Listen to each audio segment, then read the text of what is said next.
Hi, ഇന്ന് നമുക്ക് എഡിറ്റോറിയലുകളെ കുറിച്ച് ചിന്തിക്കാം. Some tips to write a model editorial or important points in connection with writing an editorial.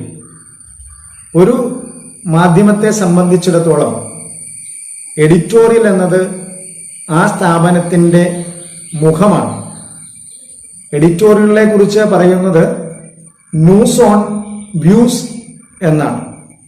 വാർത്തയിന്മേലുള്ള കാഴ്ചപ്പാട്. വാർത്തകൾ എഴുതുന്ന സമയത്ത് എപ്പോഴും നിഷ്കർഷിക്കുന്ന പ്രധാനപ്പെട്ട കാര്യം വാർത്ത നിഷ്പക്ഷമായിരിക്കണം, ഒബ്ജക്റ്റിവിറ്റി പുലർത്തണം, ആക്യുറേറ്റ് ഇൻഫർമേഷൻ ആയിരിക്കണം, ബയാസ്ഡ് ആയിട്ടുള്ള ഇൻഫർമേഷൻ ഉണ്ടാവാൻ പാടില്ല. News is both product and point of view എന്നൊരു വിവക്ഷയുണ്ട്. വാർത്ത എന്നത് ഉൽപ്പന്നവും കാഴ്ചപ്പാടുമാണ്. വാർത്തയെക്കുറിച്ച് പറയുന്ന സമയത്ത് വളരെ വിശദമായി നമ്മളിത് പറഞ്ഞിട്ടുണ്ട്. മുൻപുള്ള സെഷനുകളിൽ ഇക്കാര്യം നിങ്ങൾക്ക് പരിശോധിച്ച് മനസ്സിലാക്കാവുന്നതുമാണ്. ഒരു ലേഖകന്, ഒരു മാധ്യമ സ്ഥാപനത്തിന് വാർത്തകളെ നിഷ്പക്ഷമായി സമീപിക്കേണ്ടി വരുമ്പോഴും ആ മാധ്യമ സ്ഥാപനത്തിന്റെ നിലപാടുകൾ ജനങ്ങൾക്ക് മുമ്പിൽ ഉയർത്തുവാനുള്ള അവസരമാണ് എഡിറ്റോറിയൽ. മനുഷ്യനെ നാം തിരിച്ചറിയുന്നത് മുഖം കൊണ്ടാണ്. എഡിറ്റോറിയലുകളെ മലയാളത്തിൽ നാം പറയുന്നത് മുഖപ്രസംഗം എന്നാണ്. ആ മാധ്യമ സ്ഥാപനത്തിന്റെ മുഖം ആ സ്ഥാപനം പ്രസംഗിക്കുകയാണ്, വാക്കുകൾ കൊണ്ട് പ്രസംഗിക്കുകയാണ്. അവരുടെ നിലപാട്, ഒരു വിഷയത്തെക്കുറിച്ചുള്ള ആ സ്ഥാപനത്തിന്റെ നിലപാട്, അത് പ്രോത്സാഹനമാവാം, കുറ്റപ്പെടുത്തലാവാം, ആധികാരികമായ വിലയിരുത്തലാവാം, പ്രചോദിപ്പിക്കലാവാം, ക്യാമ്പയിനാവാം, ആക്ഷേപഹാസ്യമാവാം, അങ്ങനെ ഏതുമാവാം. പലതരത്തിൽ അവർക്ക് അവരുടെ നിലപാടുകൾ, ഇതാണ് ഞങ്ങളുടെ സ്ഥാപനത്തിന്റെ നിലപാട്, ഞങ്ങളുടെ കാഴ്ചപ്പാട് എന്ന് പറയാനുള്ള അവസരമാണ് എഡിറ്റോറിയൽ അഥവാ മുഖപ്രസംഗം.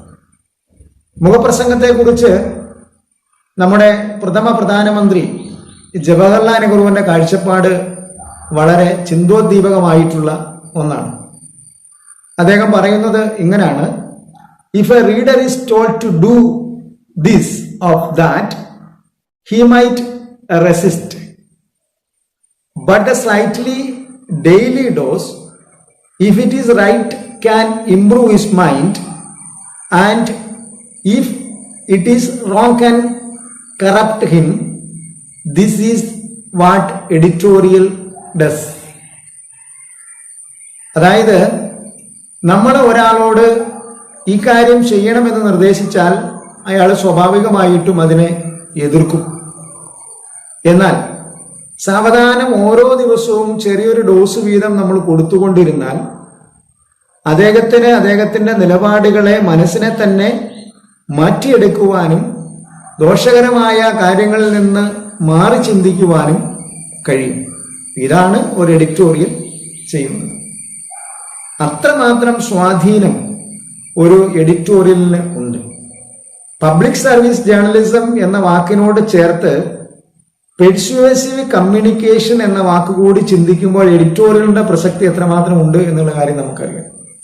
പെർസ്യൂവേഷൻ പ്രോസസ് നടത്തുന്നുണ്ട്. പ്രേരണാത്മകമായ ആശയവിനിമയം എന്നാണ് മലയാളത്തിൽ പെർസ്യൂസീവ് കമ്മ്യൂണിക്കേഷൻ നാം പറയുന്നത്. കൂടുതലായി നമ്മൾ പരസ്യത്തോട് ചേർത്താണത് പറയുക. പക്ഷേ എഡിറ്റോറിയലുകൾ അടക്കം ഈ ഒരു കമ്മ്യൂണിക്കേഷൻ പ്രോസസ്, ഈ ഒരു സ്ട്രാറ്റജി നിലനിൽക്കുന്നുണ്ട്, നടപ്പിലാക്കുന്നുണ്ട് എന്ന് വളരെ ആധികാരികമായ സമീപനത്തിലൂടെ വളരെ വ്യക്തമായി മനസ്സിലാക്കുവാൻ സാമാന്യ ബുദ്ധി മതി എന്നുള്ളത് വളരെ വ്യക്തമായി നമുക്ക് ബോധ്യപ്പെടുന്ന ഒരു കാര്യം. എഡിറ്റോറിയൽ എന്ന് പറയുന്നത് ഒരു ക്രിട്ടിക്കൽ ഇന്റർപ്രിട്ടേഷനാണ്.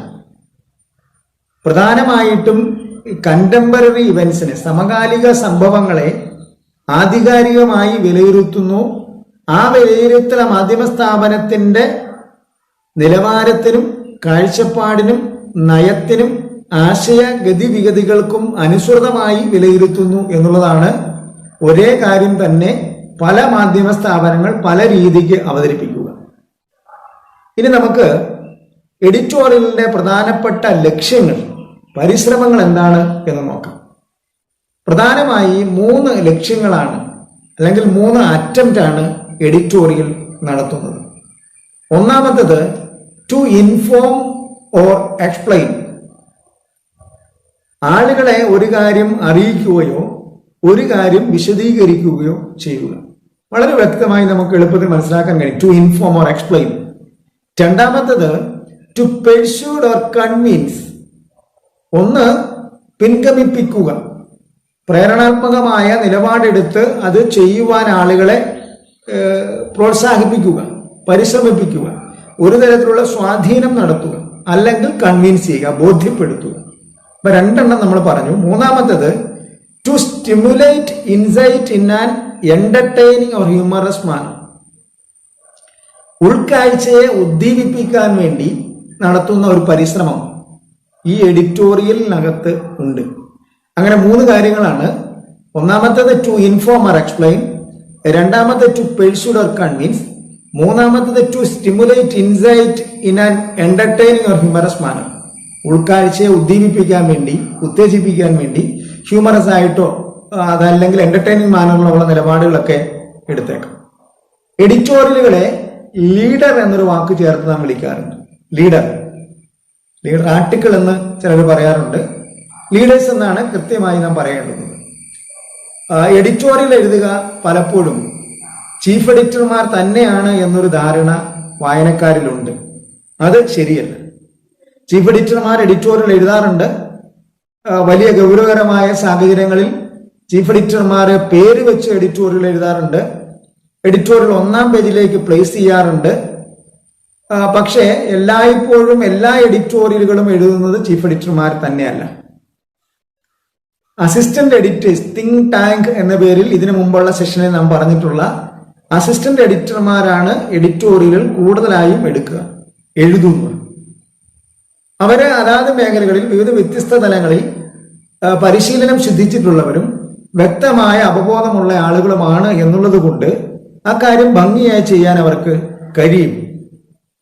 ഏത് മേഖലയാണോ വരുന്നത് എഡിറ്റോറിയല് തീരുമാനിക്കുന്നത് ആ രംഗത്ത് പ്രവൃത്തി പരിചയമുള്ള പരിണിതപ്രജ്ഞനായ അസിസ്റ്റന്റ് എഡിറ്റർക്കാരും ചുമതലപ്പെടുത്തി അദ്ദേഹം എഴുതി ചീഫ് എഡിറ്ററെ ബോധ്യപ്പെട്ട് മനസ്സിലാക്കി പത്രത്തിൽ പ്രസിദ്ധീകരിക്കുകയാണ് ചെയ്യുക. എന്ന് കഴിഞ്ഞ് ചീഫ് എഡിറ്റർമാർ എഡിറ്റോറിയൽ എഴുതാറില്ല എന്ന് തെറ്റിദ്ധരിക്കരുത്. ചീഫ് എഡിറ്റർമാര് ആയിരക്കണക്കിന് എഡിറ്റോറിയൽ എഴുതിയിട്ടുള്ള ചീഫ് എഡിറ്റർമാരെ നമുക്ക് മലയാള പത്രങ്ങളിലടക്കം പരിചിതമായിട്ടുള്ള ആളുകളുണ്ട്. എഡിറ്റോറിയലുകൾക്ക് പലതരത്തിലുള്ള അംഗീകാരങ്ങളും അവാർഡുകളും പ്രോത്സാഹനങ്ങളും ഒക്കെ നടത്തുന്നതും നൽകുന്നതും ഒക്കെ നാം കാണാറുമുണ്ട്. എഡിറ്റോറിയലുകളെ കുറിച്ച്, അവരുടെ അറ്റംപ്റ്റിനെ കുറിച്ച് അല്ലെങ്കിൽ അതിന്റെ ലക്ഷ്യത്തെ കുറിച്ചൊക്കെ വിലയിരുത്തി വരുമ്പോൾ ജോസഫ് പുലിറ്റ്സർ എന്ന് പറയുന്ന അറിയപ്പെടുന്ന മാധ്യമ രംഗത്തെ കുലപതി എന്നൊക്കെ നമുക്ക് വിശേഷിപ്പിക്കാവുന്ന അവാർഡുകളടക്കം, പുലിറ്റ്സർ അവാർഡ് എന്നൊക്കെ പറയുന്നത് തന്നെ കീർത്തി കേട്ട അവാർഡുകളാണ്. അദ്ദേഹം പറയുക, editorial of a newspaper must be daily teaching and a daily tribune. ദിനം പ്രതിയുള്ള പഠിപ്പിക്കലും ദിനം പ്രതിയുള്ള ഒരു ട്രൈബ്യൂണുമാണ് എഡിറ്റോറിയൽ. അത്രമാത്രം പ്രസക്തിയുണ്ടെന്ന് നമ്മൾ ഓർക്കുക. ലെസ്റ്റർ മാർക്കൽ, അദ്ദേഹം സൺഡേ എഡിറ്റർ ആയിരുന്നു ന്യൂയോർക്ക് ടൈംസിന്റെ. അദ്ദേഹം പറയുന്നത് ഇങ്ങനെയാണ്: what you see is news. നിങ്ങൾ എന്താണോ കാണുന്നത് അത് വാർത്തയാണ്. What you know is background. നിങ്ങൾ എന്ത് ബോധ്യപ്പെടുന്നോ അറിയുന്നുവോ അത് ബാക്ക്ഗ്രൗണ്ട് ആണ്. What you feel is opinion. നിങ്ങൾക്ക് എന്ത് അനുഭവപ്പെടുന്നു അത് അഭിപ്രായമാണ്. And editorial is A mixer of all these. An editorial is A mixer of all these. അതായത് വാർത്തയുടെയും ബാക്ക്ഗ്രൗണ്ടിന്റെയും ഒപ്പീനിയന്റെയും ഒരു സമ്മിശ്ര രൂപമാണ് എഡിറ്റോറിയൽ എന്നാണ് അദ്ദേഹം പറഞ്ഞിരിക്കുക. ഇനി നമുക്ക് എഡിറ്റോറിയലുകളെ തരംതിരിച്ചിരിക്കുന്നത് ബോധ്യപ്പെടാം. പലതരത്തിലെ എഡിറ്റോറിയലുകളെ തരംതിരിച്ചിട്ടുണ്ട്. പ്രധാനമായിട്ടും എഡിറ്റോറിയലിനെ തരംതിരിച്ചിരിക്കുന്ന എഡിറ്റോറിയലിന്റെ പർപ്പസിനെ base, purpose of editorials are classified. ആ ഒരു എഡിറ്റോറിയലിന് ലക്ഷ്യമുണ്ട്. ആ ഒരു ലക്ഷ്യം കണക്കിലെടുത്ത് എഡിറ്റോറിയലിനെ തരംതിരിച്ചിരിക്കുന്നു. അത് പ്രധാനമായും 3 തരത്തിലാണ് ആ തരംതിരിവ് വരിക. ഒന്ന് ഇൻഫോർമേറ്റീവ് എഡിറ്റോറിയൽ, രണ്ടാമത്തത് എന്റർടൈനിങ് എഡിറ്റോറിയൽ, മൂന്നാമത്തത് ആർഗ്യുമെന്റേറ്റീവ് എഡിറ്റോറിയൽ. ഒരു കാര്യം ബോധ്യപ്പെടുത്താൻ വേണ്ടി, ഒരു കാര്യം വാദിക്കുവാൻ വേണ്ടി, ഒരു കാര്യം എന്റർടൈൻ ചെയ്യാൻ വേണ്ടി അങ്ങനെ പല പർപ്പസിൽ, പല ലക്ഷ്യങ്ങളിൽ എഡിറ്റോറിയൽ എഴുതാം നമുക്ക്. അങ്ങനെ purpose of editorials are classified into 3. They are argumentative editorial, entertaining editorial and informative editorial. അതേപോലെ തന്നെ കമ്പോസിഷൻ ഫോം, അതിന്റെ ഒരു ഘടന എങ്ങനെയാണോ അതിനെ ബേസ് ചെയ്ത് എഡിറ്റോറിയലിനെ ക്ലാസിഫൈ ചെയ്തിട്ടുണ്ട്. അത് ഇത്തരത്തിലാണ്: നറേറ്റീവ് എഡിറ്റോറിയൽ അല്ലെങ്കിൽ ഡിസ്ക്രിപ്റ്റീവ് എഡിറ്റോറിയൽ. നറേഷൻ ആണോ നടത്തുക, നറേറ്റീവ് എഡിറ്റോറിയൽ. ഡിസ്ക്രിപ്ഷൻ ആണോ നടത്തുക, ഡിസ്ക്രിപ്റ്റീവ് എഡിറ്റോറിയൽ. ഡിസ്ക്രിപ്റ്റീവ് എഡിറ്റോറിയലിനെ തന്നെ എക്സ്പോസിറ്ററി എഡിറ്റോറിയൽ എന്നും നാം വിളിക്കാറുണ്ട്. അപ്പോൾ അതുപോലെ തന്നെ എഡിറ്റോറിയലുകളെ basis of its appeal to the reader, എങ്ങനെയാണ് വായനക്കാരന് അത് അനുഭവപ്പെടുക, അപ്പീൽ ചെയ്യുക, എങ്ങനെയാണ് അവനെല്ലാം അനുഭവപ്പെടുക എന്നുള്ളതിനെ ബേസ് ചെയ്തും എഡിറ്റോറിയലിനെ നാം തിരിക്കുന്നുണ്ട്. ഒന്ന് ഇമോഷൻ ആൻഡ് ഇന്റലക്ട്, ബൗദ്ധികമായോ വൈകാരികമായോ എങ്ങനെയാണ് അവനെ സ്വാധീനിക്കുക, അങ്ങനെ തിരിച്ചിട്ടുണ്ട്. ഒന്ന് പർപ്പസ്, രണ്ട് ഫോം ഓഫ് കമ്പോസിഷൻ, മൂന്ന് ബേസിസ് ഓഫ് ഇറ്റ്സ് അപ്പീൽ, നാലാമത്തത് ബേസിസ് ഓഫ് ഇറ്റ്സ് കണ്ടന്റ്സ്. അതിനകത്ത് അതിന്റെ ഉള്ളടക്കം എന്താണ്, അതിനെ ബേസ് ചെയ്തിട്ട് എഡിറ്റോറിയൽ നമുക്ക് തിരിക്കാം. പൊളിറ്റിക്കൽ എഡിറ്റോറിയൽ ആവാം, സോഷ്യൽ എഡിറ്റോറിയൽ ആവാം, ഇക്കണോമിക് എഡിറ്റോറിയൽ ആവാം, ഹിസ്റ്റോറിക്കൽ എഡിറ്റോറിയൽ ആവാം, സയന്റിഫിക് എഡിറ്റോറിയൽ ആവാം. അങ്ങനെയുള്ള പലതരത്തിൽ നാഷണൽ, റീജിയണൽ, ഇന്റർനാഷണൽ, അങ്ങനെയുള്ള തലങ്ങളിലൊക്കെ നമുക്ക് വേർതിരിക്കാനായിട്ട് കഴിയും. ചുരുക്കത്തിൽ ഓർത്തിരിക്കുക, 4 തരത്തിൽ എഡിറ്റോറിയലെ നമുക്ക് തിരിക്കാം. Different type of editorials or classification of editorials can be conducted by the 4 criteria there we can make use. Just I repeat it: purpose, form of composition, basis of its appeal, basis of its contents. ഇങ്ങനെ പറയുമ്പോൾ തന്നെ type of editorials എന്ന് പറയുന്നതിന്റെ ഏതാണ്ട് എല്ലാം തന്നെ നമ്മൾ പറഞ്ഞു കഴിഞ്ഞു എന്നും പറയേണ്ടി വരും. ക്ലാസിഫിക്കേഷൻ എന്ന് പറയുന്നത് തരംതിരിക്കലാണ്. തരംതിരിക്കുന്ന സമയത്ത് നമ്മൾ പറഞ്ഞിരുന്നു. ഉദാഹരണം വീണ്ടും ഒരിക്കൽ കൂടി ആവർത്തിച്ച് പറഞ്ഞു കഴിഞ്ഞാൽ, പർപ്പസ് ബേസ് ചെയ്ത് എഡിറ്റോറിയലിനെ തിരിച്ചിരിക്കുന്നത് തന്നെ എന്ന് പറയാം. നമുക്ക് 3 തരം എഡിറ്റോറിയൽ നമുക്ക് പറയാൻ പറ്റും. ആർഗ്യുമെന്റേറ്റീവ് എഡിറ്റോറിയൽ ആണോ, അല്ല എങ്കിൽ എന്റർടൈനിങ് എഡിറ്റോറിയൽ ആണോ, അതല്ലെങ്കിൽ ഇൻഫോർമേറ്റീവ് എഡിറ്റോറിയൽ ആണോ. 3 തരം എഡിറ്റോറിയലായി. ഇനി അതിന്റെ കമ്പോസിഷൻ ബേസ് ചെയ്തിട്ടാണ് നറേറ്റീവ് എഡിറ്റോറിയൽ ആണോ, ഡിസ്ക്രിപ്റ്റീവ് എഡിറ്റോറിയൽ ആണോ, എക്സ്പോസിറ്ററി എഡിറ്റോറിയൽ ആണോ.